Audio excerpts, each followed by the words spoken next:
ज्ञानतिमिरन्दस्य ज्ञानाञ्जनशलाकया चक्षुरुन्मिलितं येन तस्मै श्रीगुरवे नमः।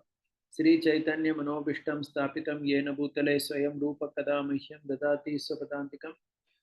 वन्देऽहं श्रीगुरु श्रीयुतापदकमलं श्रीगुरुन् वैष्णवांश्च श्रीरूपं साग्रजातं सागररघुनाथान्वितं तं सजीवं साद्वैतं सावधूतं परिजनसहितं कृष्णचैतन्यदेवं श्रीराधाकृष्णपादान् सहगणललिता श्रीविशाखान्वितांश्च नमो विष्णुपदाय कृष्णपृष्ठाय भूतले श्रीमते भक्तिवेदांत स्वामिनिति नामिने नमस्ते सरस्वती देवे गौरवाणी प्रचारिणे निर्विशेष शून्यवादी पाश्चात्य देशतारिणे वाञ्छाकल्पतरुभ्यश्च कृपा सिन्धुभ्येव च पतितानां पावनेभ्यो वैष्णवेभ्यो नमो नमः। जय श्री कृष्ण चैतन्य प्रभु नित्यानंद श्री अद्वैत गदाधर श्रीवासदि गौरभक्तवृंद। हरे कृष्णा कृष्णा कृष्णा हरे हरे, हरे Ram Ram Ram Hare Hare, Hare Krishna. So welcome back. We are starting the 17th chapter today, and we are looking at the Bhagavad Gita 17th chapter part 1 based on the commentary of Sripad Ramanacharya, and we are comparing and contrasting with the Prabhupada's Bhagavad Gita as it is. So as usual, we will begin with a verse that Yamunacharya writes in his Gitartha Sangraha, where he summarizes the 17th chapter of the Bhagavad Gita. Ashastram asuram kritsnam shastriyam gunatah pratak lakshanam shastra siddhasya trida saptadashoditam. Beautiful summary. Three things he says. All activities that are not instructed in the Vedas are for asuras and are fruitless. Those activities that are commanded by the Vedas are of three types, owing to the three gunas, sattva, rajas, and tamas. Activities that are enjoined in the Vedas have the identifying markers of Om Tat Sat. These are told in the 17th Adhyaya. So 17th chapter, the commentary is beautiful. It kind of brings in many elements which generally we don't discuss. So Yamunacharya in this verse says that in the 17th chapter, Krishna is discussing three things. The first thing is that what is not said in Shastra is for Asura. So, Ashastra Kritsnam, you cannot do anything that is not said in Shastra. First thing. Second thing is whatever is said in Shastra belongs to three gunas. Rajogun, Sattvagun, Rajogun, Tamagun. Please note the very unique commentary. So what he has done, we will go into the verses, you will understand this. Even to do something in Tamo Guna, it has to be connected to Shastra. If it is not connected to Shastra, it is not Tamo Guna also. It is lower than that. That is how their whole commentary is. So I'll elaborate as we go ahead. So they say that if something is not in Shastra, it is completely fruitless. Fruitless as in somebody will say, how can something be fruitless? Fruitless means they say it will only take you to Naraka. That's all. So in that sense, fruitless. No good fruit. Not even tamasic fruit. Okay, only hell. Ashastra Kritsnam. If something is not in Shastra, we do that. And whatever is in Shastra are in the three moods. That is the point. And so we have seen this in Bhagavad Gita also, right? Second chapter and all. Tribir, so Traigunya Vishya Veda. So the Vedas talk about the three moods. So whatever is told by the Shastra are in the three moods, like that he says. And the third, so that means, so when you say whatever is spoken in the Shastra as part of the three modes, it is not the karma, Yamunacharya says. Basically, it is the fruits of the karma. That means, for example, marriage is there. So everybody's marriage is similar to one another. I mean, any man and woman get married basically. So it's not that the marriage itself is the activity is spoken, but the phala is different because the modes are different, like that. Okay. So this is the second thing. That whatever is spoken in Shastra belong to the three moods. Third thing Yamunacharya says is that there is a Lakshana identification marker called Om Tat Sat. Now this is again a beautiful commentary. We will speak more about it next time because this is the last verse of the 17th chapter. So what he basically says is this Om Tat Sat which is there now. This is the Lakshana of Sattvagun, Rajogun, Tamogun. Om is the Lakshana, indicator of Sattva Guna. Tat is the indicator of Rajoguna and Sat is the indicator of Tamoguna. Okay, so that's how this particular chapter ends, where Krishna talks about Om Tat Sat as the three markers for activities done in Sattva-guna, Rajoguna and Tamoguna, like that. Right? So these are the three broad topics spoken by Krishna in the 17th chapter as per Yamunacharya. Let's get into the chapter itself now. 17.1. Arjuna vacha yashastra vidimutsrijya yajante shraddhayanvitaha tesham nishta tu ka Krishna sattvam aho rajastamaha. Arjuna is asking, hey Krishna, those persons who disregard the scriptural injunctions, perform yagyas and undertake many activities, but with great dedication and sincerity, what will be the state of them? Do such people abide in Sattva-gun or in Rajogun or Tamogun? Okay. See, now Ramanujari starts his commentary here by saying that Arjuna has not understood. So basically, he says that, see, at the end of the 16th chapter, what happened? Krishna said everybody has to adhere to Shastra. And if you don't adhere to Shastra, you don't get anything, right? This was the conclusion of the 16th chapter. Yes, Shastra vidam surajya vartate kamakartaha nasa siddhim avapnoti nasukam na paramgatim. Right? If something is not in Shastra, nothing it gives you. So Arjuna, he's asking something which Krishna has already said actually. Krishna already said in the 16th chapter that if you don't do anything according to the Shastra, you don't get anything, he said. But Arjuna is kind of probing that. So Arjuna's thought is, but if somebody does something which is not in Shastra, which mode it is? It has to be Sattva-gun, Rajogun, Tamogun. Something has to be there, right? What is not in Shastra, how to understand that? That is Arjuna's question. Yajante, that means he may be doing some, Yaja basically means Deva Puja. That means he does some Yajna, Homa, Dana for some Devata. So the commentaries, it can be Bauddha Mata, right? In Bauddha, Jaina, there are, and what to speak of the Abrahamic religions. All of them are doing some yajan, they are doing some worship, they are doing some activity.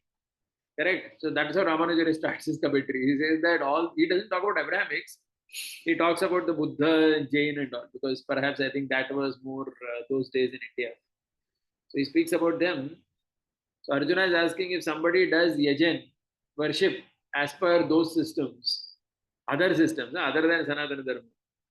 And that means what is not in Shastra, what will such a person get? Such a person, will they get any fruit at all?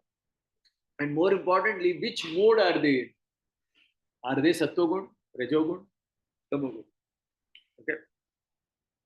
So, correct. So Arjuna thought, so the reason he gives is, Arjuna was thinking that when Krishna said only if you stick to Shastra, okay, so Krishna had said right in the end of 16th chapter. So Arjuna thought Krishna is, kind of poetic, and he wants to reconfirm from Krishna that if you don't stick to Shastra also, will you get benefits as per the three modes? This is the essential doubt, right? So this is where the first words begin. Okay, now let's go into Krishna's answer. Prabhupada's translation is also very same actually. It's exact same. There was no difference in 17.1. 17.2 there is some difference. I'll tell that. 17.2 Krishna says, Shri Bhagavan Uvacha Trivida Bhavate Shraddha Dehinam Sa Swabhavaja Satviki Rajasi Chaiva Tamasi Cheti Tam Shrinu. Bhagavan Shri Krishna replied, the faith in Shastric activities which the embodied beings are endowed are of three types and are born from vasanas, latent impressions of the past experiences and activities of the beings.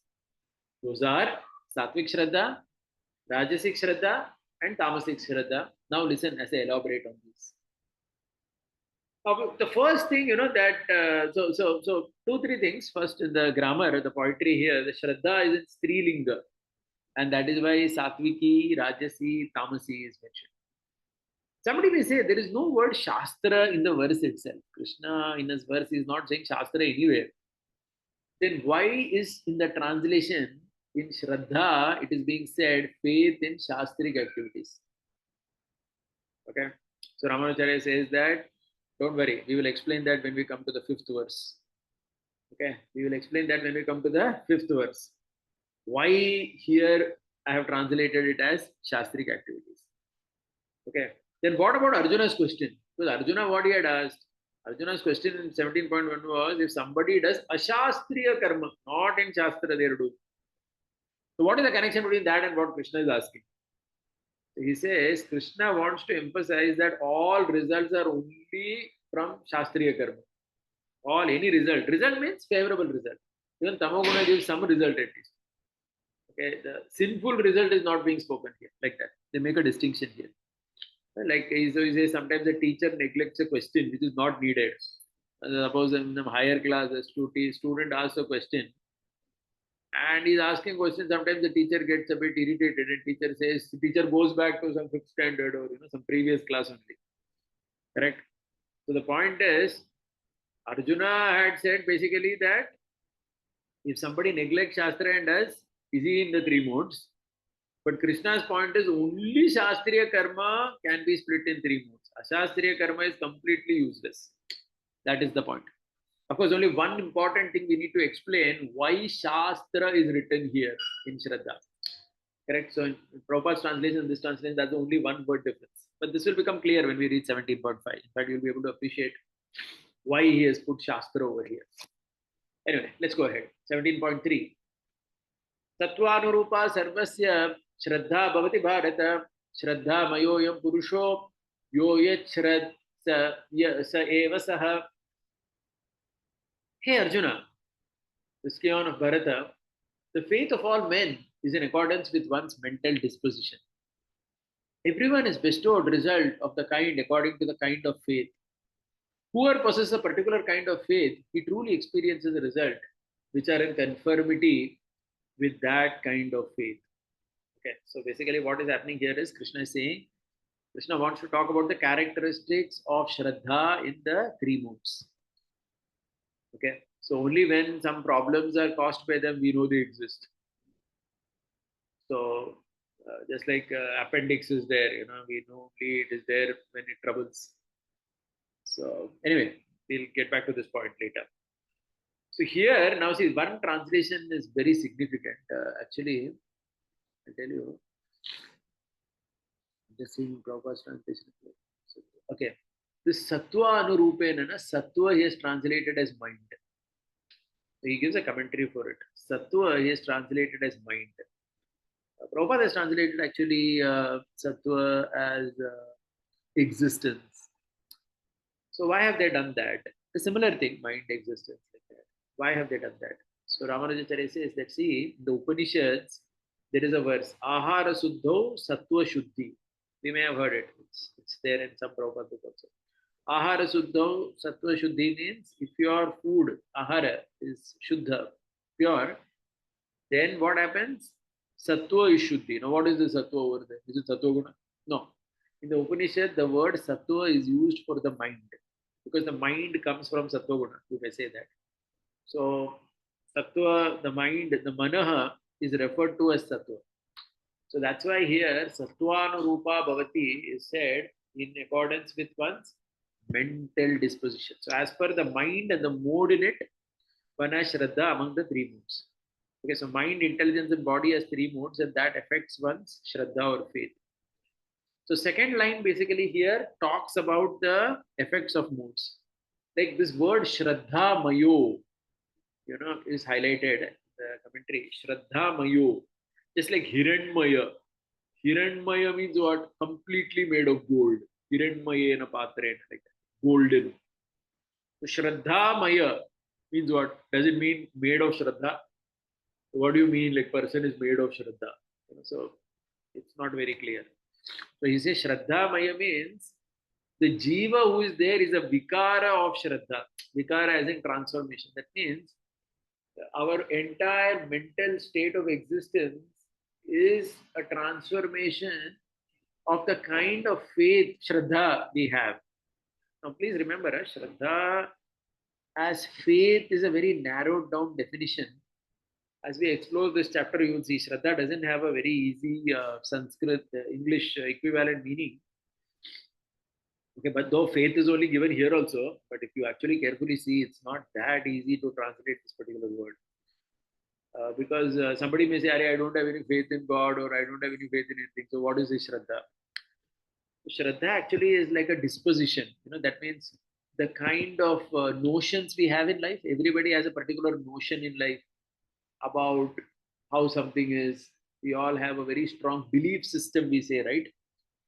This person has such and such belief system. We use that word in English. That is all the Shraddha only. Okay, so Shraddha is also belief, Shraddha is also faith, our orientation to anything. So all that is Shraddha. So Shraddha is a much, much bigger word than the English word faith. But because we don't have a better word, we have put faith on this. So basically, Shraddha Maya. Okay, see, so try to understand now. That means we are our belief system, something like that. Our mind and our existence is the outcome of our belief system. That is what Shraddha Maya means. So that means we are a Vikara. Vikara means transformation of our Shraddha. That is why we means everybody in this world. That's why the word Shraddha Maya is being used over here. Okay, Shraddha Mayam Ayam Purusha. As per Shraddha, one does karma. Thus one gets consequences of it. Because you have a belief system. So I remember a year ago something, I attended a talk of one Ayurvedic kind of expert. So he was saying that even all kinds of karma, etc., which people experience, like perversions, they are a result of certain type of belief system in your mind. Certain type of thought process exists due to which you experience anarthas manifesting in the individual. This was a talk that the expert person had given. So I'm just connecting that to this. That whatever is our belief system, our existence tends to be like that. Okay, so when you read this particular statement, please don't think that, right, because somebody may say, I don't have faith only in anything. I don't believe in God, I don't have faith in Atma. So that doesn't mean anything. Still, you have a belief system, you have a particular thought process running, based on which your whole existence is being defined. That is what is being referred to here. Okay. That is what Krishna is actually saying here. So just like, so Ramanuja gives the example, like somebody has too much krodha, we call him Kopi. In Tamil, it is very common. So Kopi means he's an angry man. So that means because he's always getting angry, he's considered a transformation of anger. Or if you see a great devotee of God is called as Krishnamayi. It's a name actually to great devotees of the Lord. They are called Krishnamayi. Krishnamayi literally means completely Krishna conscious. That means their entire existence is Krishna. Like Mahaprabhu, we say, every pore of his body was chanting the holy name, completely in ecstasy. So Krishnamayi. So like that, everybody's life is a consequence of our belief system, which is Shraddha. That's why this whole topic is very important. Okay. So now the question is, how does Shraddha have different in result? Okay, so the first thing Krishna starts speaking is that how the personality that he worships is different. So that is in 17.4. Yajante satvika devan yaksha rakshamsi rajasaha pretan bhuta ganashchanye yajante tamasa jana. Persons with elevated sattva worship the devas and the gods, and bracket mein attains great happiness unalloyed with sorrow. People with elevated rajoguna worship yakshas. Yakshas is some type of devata, lesser level. See, he's calling it demigod here because I'll explain this. And the Rakshasas and attain meager happiness mixed with sorrow. And others who have elevated tamasic gunas worship the ghosts and the hosts of spirits and attain paltry joy mixed with lot of sorrow. This being only sorrowful in entirety. Okay, so first thing is, see, Deva is translated as Devas and gods. This is what we call as demigods in our movement's jargon, ISKCON jargon. But he has translated Yaksha like that. Kind of, they are lesser people. Because the word demigod is referring to actually a little lesser god. Okay. So Yaksha Rakshas. So basically what this verse is saying, that the Shraddha has difference in result because the people they worship are different. And the personality that you worship is the intermediate between your Shraddha and the result. Okay, so you have a particular Shraddha and you eventually get a particular result. And the middle part between your Shraddha and the result is the Devata that we worship. So Satviki Shraddha means I wish to be like a Deva, right? And one does karma like that. So Satviki Shraddha basically he says it will, because that's the nature of Sattva you will achieve great happiness unalloyed with sorrow, almost no sorrow. Very less sorrow you can say. In Rajasi Shraddha, one is attaining meager happiness mixed with a lot of sorrow. Okay. And that means there is sukha, but it is mixed with dukkha. See, this is the main characteristics of Rajoguna. And in Tamoguna, there is very little sukha, but there is lots and lots of dukkha. And interestingly, here it doesn't say tamo specifically, it just says in the verse Preta Bhutaganas Chanye Yajante Tamasa Jana, the others. So that is the Tamoguna. So at least the previous, so he says that in Sattoguna and Rajoguna, at least there is some sukha. But in Tamasa, there is only lots of dukkha and very less sukha. Just small sprinkling of sukha is there. So the point to focus in this particular verse is that all these three are Shastrik. Please try to understand. See, there are Shastrik processes of Tamoguna worship, which is like Tantric, leftist kind of, leftist as in not the leftist ideology, but the left kind of practices. That's what they call it. The tantricism is there, invoking a ghost, a spirit, doing some yajna. It is a Shastric yajna to destroy somebody. Such yajnas are there in the Shastra. They're called as Abhichara yajna. These are done by those in Tamoguna. See, now you can appreciate that Tamoguna means also related to Shastra and it gives some fruit. See, that's why the point is that Tamoguna also will give a fruit, but that fruit will give very less happiness. More misery it will give you. Lots and lots of misery it's going to give. But just one sprinkle of happiness exists in that.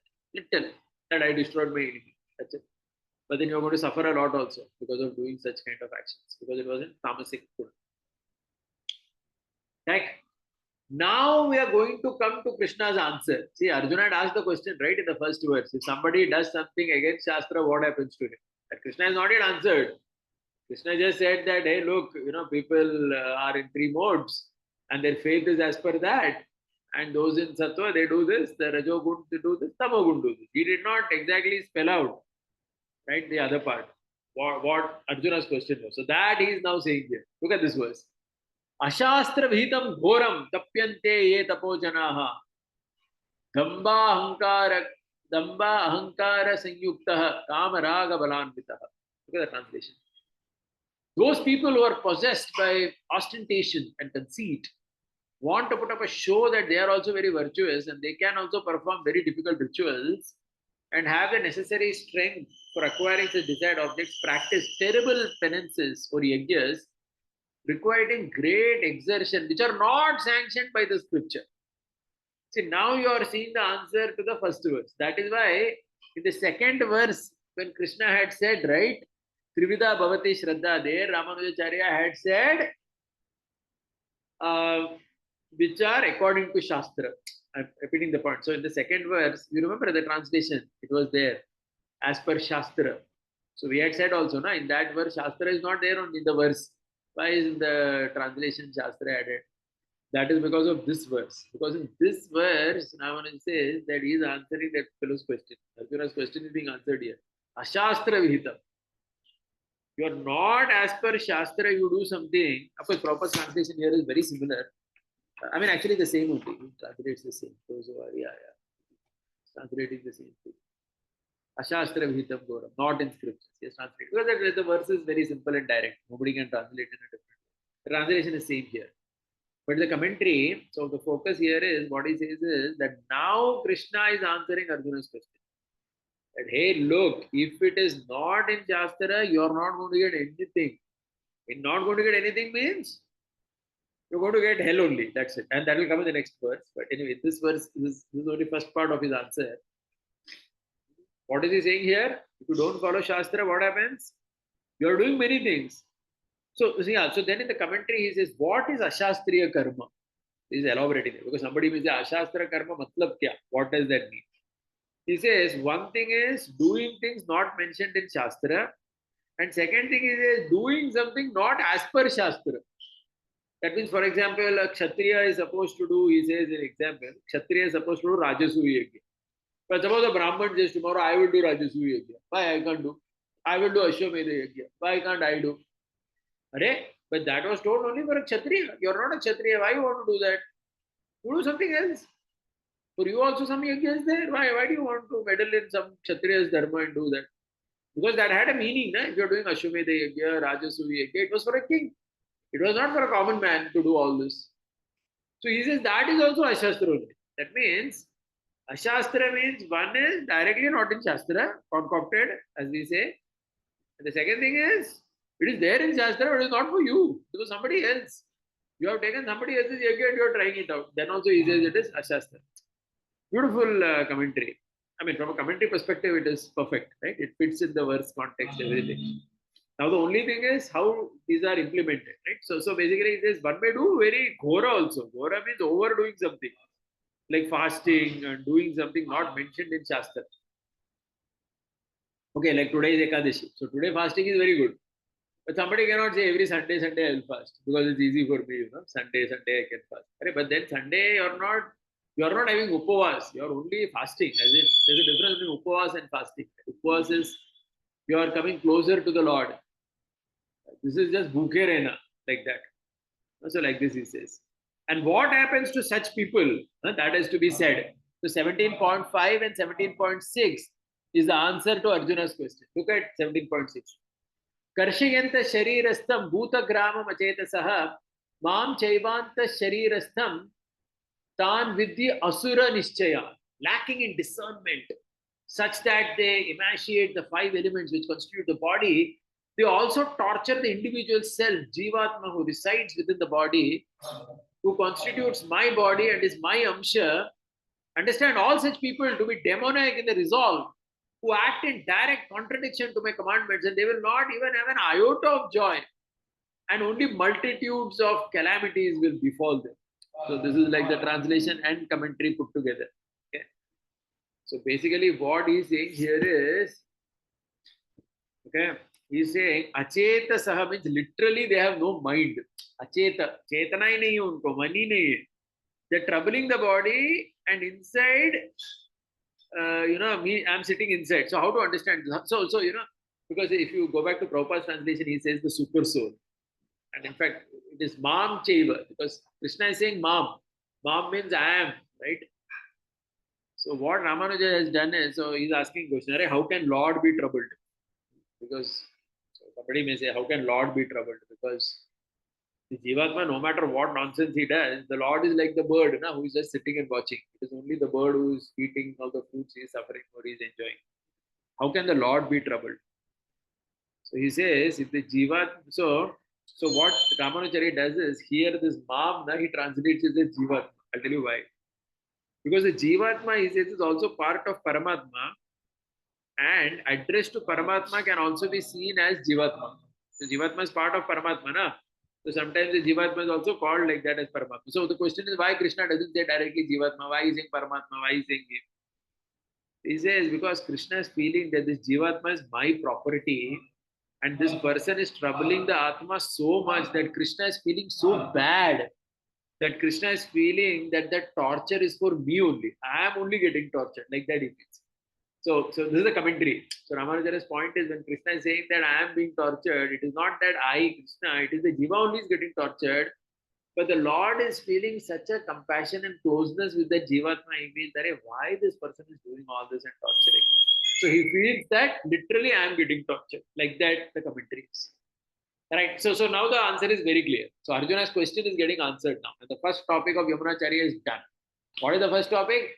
Anything done against Shastra is not going to yield any result. It is only for Asuras. That's it. That's the point here. Right? Okay. So this is the point here. So this way, the first part of the theme is complete. Now the second part starts. The second part, what is going to happen is everything is going to be described in terms of three modes only. Aharastvapi sarvasya trivido bhavati priya yajna tapas tata dhanam tesham vedam imam shrinu. Even the food which is liked by all people is of three kinds: sattva, rajas, and tamas. Depending on the gunas predominant in them, similarly, sacrifice, penance, and charity are also three types each. Listen now to their distinctions. Okay, so basically, Krishna starts actually with ahara. It's a very interesting thing. So Ramanacharya says, Annamaya Saumya Manaha. So there is a verse like this in one Upanishad. That means your mind is made up of the anna that you eat. It's an Upanishadic verse. Repeat again, Annamaya Saumya Manaha. That means whatever we eat, that only becomes our mind. Like that Upanishad verses. So that is why the food is considered so important that Krishna first starts talking about food. That's the first thing, number one thing, which decides how your mind is. And how your mind is, like that you will have a belief system. That is your Shraddha. Correct? So that's why first thing is about the food. So then he quotes this famous verse. We all know this. Ahara shuddhau sattva shuddhi. Sattva shuddhau dhruva smriti. Smriti lamhe sarva granthi naam vipramoksha. What it says is ahara shuddhau. When the food is pure, sattva shuddhi. Your mind is pure.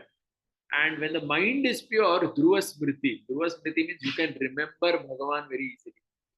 And smriti lamhe, when you can remember him very easily, sarva granthi nam. Granthi nam means all the knots in our heart, moksha, we are freed from that. So like that. So everything starts from food. That's why, our religion is sometimes called as kitchen religion, because everything is related to food only. So that's why the first thing which he is speaking is food. In the next set of 15 verses, he's saying many things which are in Sattvagun, Rajogun, Tamogun, but the first thing he says is food. Okay? Because this is like, this is considered having a greatest impact on the individual. The kind of food that we eat. And this is also as per Shastra only. I'll tell you, there is one difference between his commentary and all other commentaries that we know. Let's get into, now we just do 3 more verses today. I'll just do only the food part. And later we will do the other things next time. There are everything else also he speaks in terms of 3 months. But we are doing only the food part today. Ayush Sattva Balarogya Sukha Priti Vivardhanaha Rasya Snigdha Stira Hridya Ahara Satvika Priya.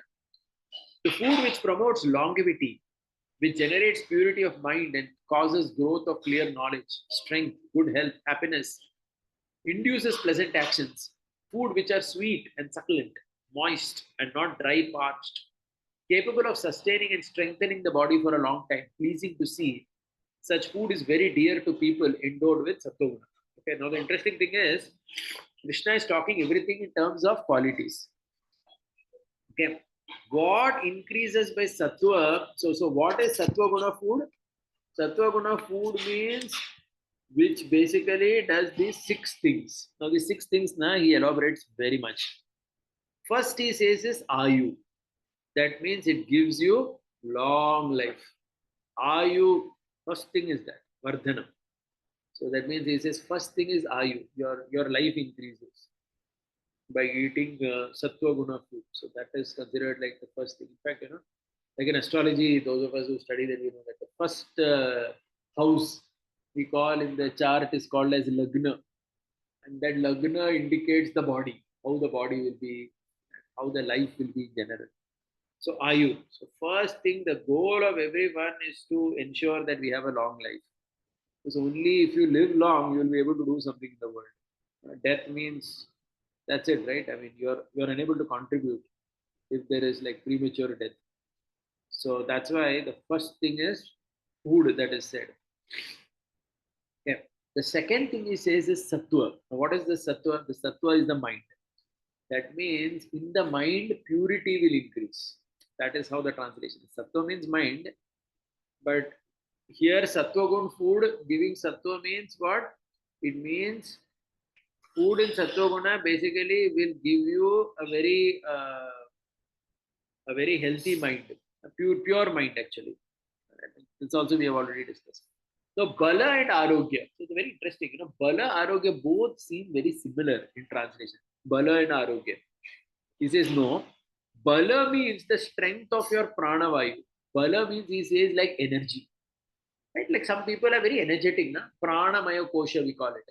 So Bala means, that means Sattva Guna food will increase your prana, your energy levels. Like that he says. And Arogya means, he says, Dhatu Samyam. Arogya means those three things. Kapavata, Pitta are balanced. So there is a difference between Bala and Arogya. Bala is related to our, this thing, Pranavayu, and Arogya is related to balance of the three Kapavata, Pitta, right? So three Dhatus. Yeah. Okay, so in fact, there is one verse which I think this Vedanta Desika, he says, Nadvaya Vachana Kshema Karanam, na Vedanta Shastram, na Madhu Madana Tattva Madhikam, na Sattvat Arogyam. So basically, he wants to say that how the chanting of a certain mantra related to Vishnu, that is the highest thing. There is nothing comparable to that. But for that, he gives three examples. He says, just like there is no Shastra like Vedanta, there is no Lord like Krishna, and there is nothing so good for Arogya like Sattva. So Sattva Guna means Arogya. So generally, if you can have that Sattva, then you can preserve your health for a long period of time. Okay, and the last two things, characteristics are Sukha and Preeti. Now again, if you see in Sanskrit, Sukha and Preeti look very similar. Both look very similar in translation. He says no. Sukha means Parinama Kale Sukha Vivardhana. That means after eating, after some time, you should have Sukha. That means, see, it's not while eating. So what is Sattva Guna? He says, after you have taken the meal, after 2-3 hours, you should have a very comfortable feeling inside. Then it is Sattva. Okay, so then we can understand, okay, if I eat certain kind of food, after 3-4 hours, I'm not feeling good. I'm having a dysentery, or I'm having acidity, I'm burping, I'm having burning in the stomach. Then the food is not Sattva. Now, on the other hand, if you have eaten and after eating, Parinama Kale Sukha Vivardhana. After eating, you're feeling very nice in your belly. After 3-4 hours, then Sukha. And Preeti means what? Preeti means, he says that based on the food, we do certain actions. And based on that action, we get some benefit. So Preeti means, he says, if you eat Sattva Guna food, you will be tempted to do actions that are very noble in nature. And thus you will get benefit from that also. And that is Preeti. Like that, the translations, the commentary. Okay. Now the last part. So this is the 6 things that Sattva gives. Ayu, Sattva, Bala, Arogya, Sukha, Preeti. 6 characteristics of Sattva Guna food. Then he says, then the second line, Rasya, sweet and succulent, right? Sweet. Now why is he put sweet over here? Proper translates it as juicy. Okay, but in general, why sweet? Because, there are 6 tastes, right? We all know that. Sweet, sour, salty, bitter, pungent, and astringent. Okay, so there is a verse in Ayurveda that he quotes, in which I'll just read that verse. Rasa swadu amla lavana tikta tikshna kashayaha sadravyam asritya techa yata purvam balapavaha. This is an Ayurvedic verse, shloka. And in the Ayurveda, what it says is, there are 6 tastes. First is swadu. Swadu means sweet. Avla means sour. Lavana means salty. Tikta means bitter. Tikshna means pungent, that is spicy. And kashayakaha means that astringent. Right? So the Ayurvedic 6 says that there are these 6 tastes, and among the 6 tastes, Purva Balapaha, Yata Purva Balapaha. Purva Balapaha means whichever is from first to last has more better effect on your body. So that means the first thing is sweet. The second thing is sour. Third thing is salty, like that, in that order. So that is the descending order, which is recommended. Sorry. Right? So that's why the sweet or rasa, that is considered number 1 over here. Okay, that is considered sattva. Sorry. And the other things which are there, Please note, if they are in limited quantity, it is fine. See, again, it's not that they are not to be there. So he writes that in the commentary. But if any of that becomes too much, then it's a problem. Like that. Like, we have sweets, right? Which are like, if you see kheer, it can be very sweet, but it's still amazing, right? We have all had examples of very sweet items which are actually very satisfying. But suppose imagine something is very salty or very pungent, then it becomes rajoguna. But if something is very sweet, still it remains in sattoguna. Like most of the sweets, the Indian sweets, if you see, many of them are very, very sweet, if you see as such. But still they are permissible because they are considered sattva. But on the other hand, if like you have some finger chips or something, which may be very, very salty, or you may have something very pungent, some chips that are literally fried with a lot of chilies and everything. But that's not considered sattva. That goes into raja. So that means if other than sweet, all the others, if there is ati in it, it becomes rajoguna. But sweet is the only thing in certain moderate promotions also, even if some ati is there, still it can be considered as sattvic. So that's the difference he says. So the first quality is that juicy or sweet or whatever. Second is snigdha. That means it should not be dry, but it should be liquid based. It should be moist. That means dry food is considered not sattvic. Third is sthira. Sthira means it should strengthen your body for a long time. That means that the after effect of that food in your body must be very suitable for a long time. Then it is called sthira. And ramaniya means it should be good to look at. I was thinking that this some way one may say is relative because someone may look at some meat and feel that would be very good to look at because this guna is tamoguna. But at least sattva people will find it's very deadly to look at that. Anyway, ramaniya means it should be good looking, pleasing to the heart. So that's how he translates. Okay, so this is the verse of sattva. Preferably, the food should be having these type of characteristics. So, see, the interesting thing is Krishna has not translated anything. Krishna has not said, not named any specific food. He has spoken in terms of characteristics. So, one will have to take any item and see according to characteristics and then understand whether it fits in this or like that. Now, if you go to Rajoguna, here again, Krishna talks in terms of characteristics only. Look at what he says. Katwamla lavanyati ushna तीक्ष्ण रूक्ष विदाहिनः आहार राजसा स्येष्ठ दुःख शोकमया प्रदा. Food that is very bitter, very sour, very salty, very hot, very pungent, very dry, which generates lot of heat and thus burning sensation in the stomach.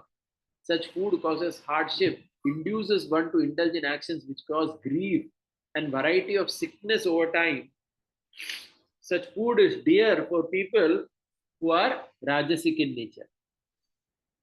See, the first thing you note in the translation is that word ati has been put with everything. Actually, there is only one ati that comes in this verse, Lavana ati. Correct? But what he has done in the translation is that ati is associated with everything. Prabhupada has done the same thing actually. Too bitter, too sour, like that. So basically, that ati gets connected to everything here. Because the reason being, some sour taste is important for the body. Some salty, you cannot have food without salt. But too much becomes a problem. Ushna means too hot. Like they say, boiling one should not take anything. It should be hot, but it cannot be too hot. Now, hot here is not the pungent. Pungent is separately put. Tikshna. Correct. Very dry kind of food. So all this, what does it do? In the terms of effect, it generates heat and burning sensation, and thus it affects the gas, the bile, and the heat in the body. And ultimately, see, the result is given here. Dukkha means what? So he says dukkha means problem due to kapha vata pitta imbalance. And shoka means what? Shoka, he says, very interesting commentary. Shoka, he says, is lamentation after eating. I should have not eaten that. When I heard this commentary, I thought so many times it happens with us, right? After eating, we feel, khana nahi chahiye tha. Then that means it was Rajoguna. If you feel after eating, oh, very pleasant, then that is something. But if you feel after eating, after 2-3 hours, if you feel, I shouldn't have eaten this. I don't know, I went to that marriage, I got tempted, I ate this particular item. Not at all feeling good after eating. We say that. That is what he calls as shoka. So dukkha is different, shoka is different. Dukkha means it will cause imbalance of kapha, vata, pitta, and you will get some ailment in the body. Either joint pain if vata is there, acidity if pitta is there, headache, etc. Or kapha, then cold, mucus, etc. Right? So like that. So this is how he has defined Rajoguna. Again, very interesting. It's all in terms of consequences that it is described. Last verse for the day, which is 17.10. Yatayamam gatarasam puti paryushitam chayat uchishtam apichamedyam bhojanam tamasapriyam.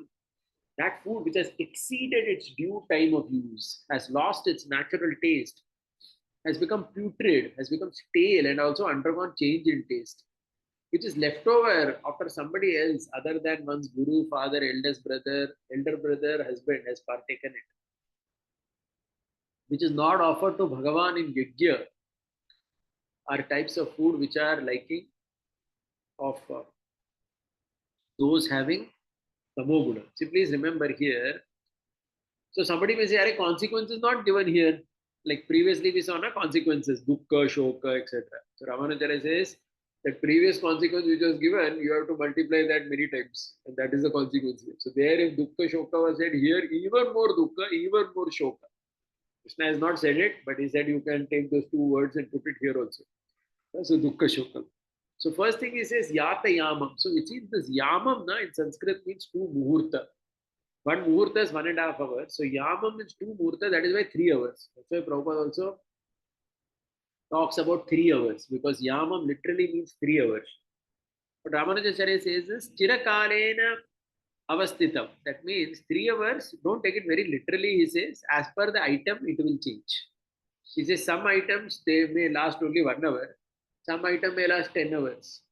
Right? So you cannot say, you cannot make it a blanket thing. Every item is exactly 3 hours only. It's not like that. We also know you make a rasagulla, then it will last many, many hours. It may last overnight also. Right? So sweets last. So there are many things like that. So it's not really literally 3 hours. But it says 3 hours is given as an indication to indicate that it should not be very old. Like that.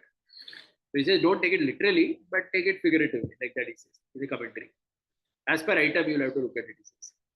First characteristic is, besides being old, second thing is gata rasam. See, gata rasam means tyaktva swabhavika rasam. That means original taste is gone. So he says a food is tamasic if the original taste. That means the person cooking, there was a particular indication, a particular thought process, a particular taste which the item had to get. That taste, if it is gone, then it is tamasic. That's the first criteria. The second criteria. One is old, second is this.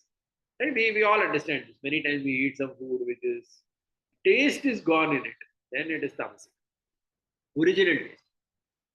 Then that other word, na, putrid, of course, everyone understands. That means stale. Paryushitam means it has got new taste. See, Paryushitam is different from Gatarasam. In Gatarasam, old taste is gone. But in Paryushitam, some new funny taste has come now in it. Previous taste is not gone. That is the besides a new taste has come, which is more perverted or whatever. And Shesham, Uchishta, that means leftovers.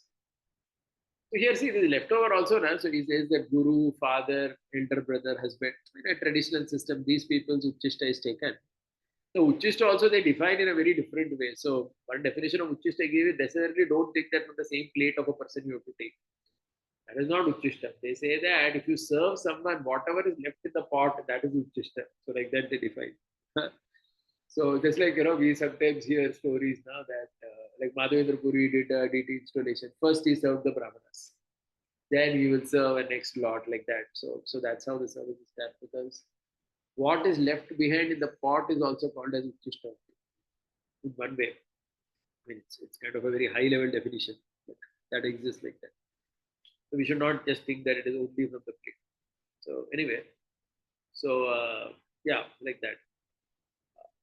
Other than for elder brother, Ramanujacharya gives the example of Lakshman. Because in Lakshman, what happens in the Ramayana, in one point when he meets Tara after Sugriv, he had to bring Sugriv out of the cave, he was enjoying a lot.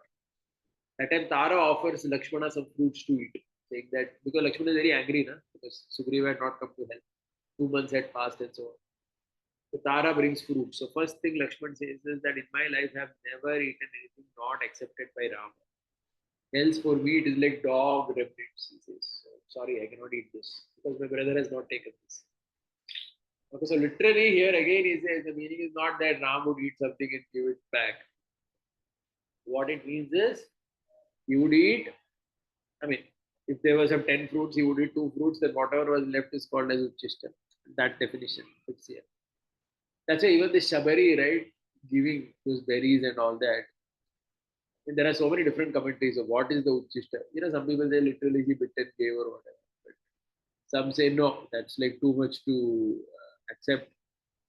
So basically, so there are many different definitions of what how things happen. So Uchishta is defined slightly differently here. It means if you have eaten it, whatever is left in the pot is called as Uchishta. So literally, if you are going to a hotel and all, basically means you're eating Uchishta of anyone. That's why people in traditional times never went like that. Anyway, so all this, and of course, which is not offered to Bhagavan. Now, one very interesting thing is like we say meat and all, meat, fish, egg, fish, and all that. The point is that is not even tamasic. See, that can qualify as tamasic in Ramanacharya's commentary if it is done Shastra Vidhi. Shastra Vidhi means what? There are Shastra Vidhi, right? Where animal sacrifices are there. Tamoguna animal sacrifices, but it is there in the Puranas. You can sacrifice some animal to some deva, etc. Then it is tamasic. But if somebody just buys the meat from some shop and which is not even Shastra Vidhi, then you'll have to go back to Arjuna's answer. It will give you only hellish situation. Because it is not even tamasic. So Ramanujana's whole commentary, there is sattva, there is rajas, there is tamas, there is something lower than that, which is only naraka. So it's like extreme tamaha. That means only hellish condition from it. You don't get anything like that. Right? So we'll elaborate later things next time. Yajna, dana, tapa, many things are to be said. Hare Krishna. Any questions or comments?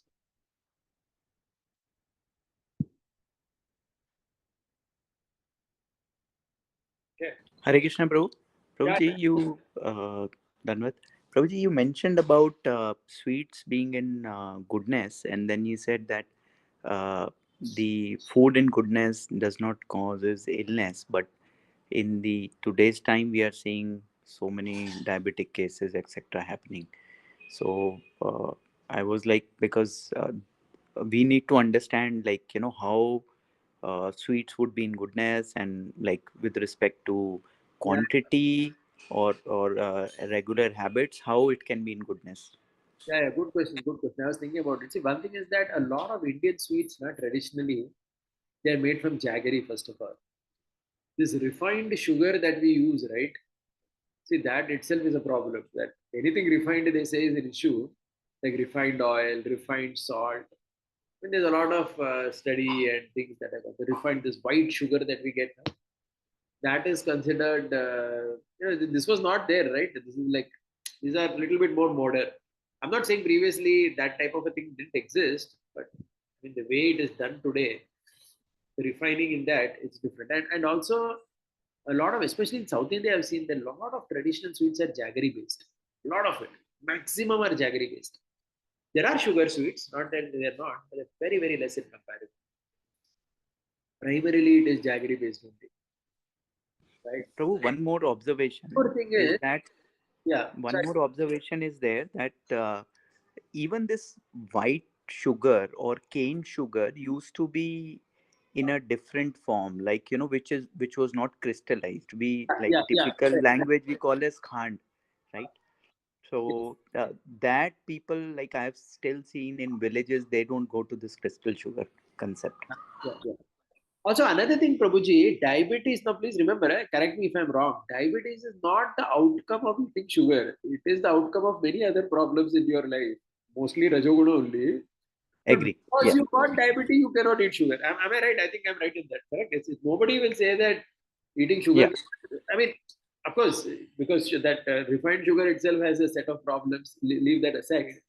But I'm saying even the modern allopathy understanding is it is the diabetes itself is the result of Rajoguna only in terms of your lifestyle. It's a lifestyle Yeah, it's a disease. Yes. lifestyle problem from Rajoguna only it has come. But now you are stopped from eating sugar. So you cannot connect it like that. Yeah. Agree, Prabhuji. Thank you, Prabhuji. Any other comment? Yeah. Okay, we can end the day. Thank you very much. Shila Prabhupada ki jai. Gaur Bhakta Vrinda ki jai. Gaur Premanande.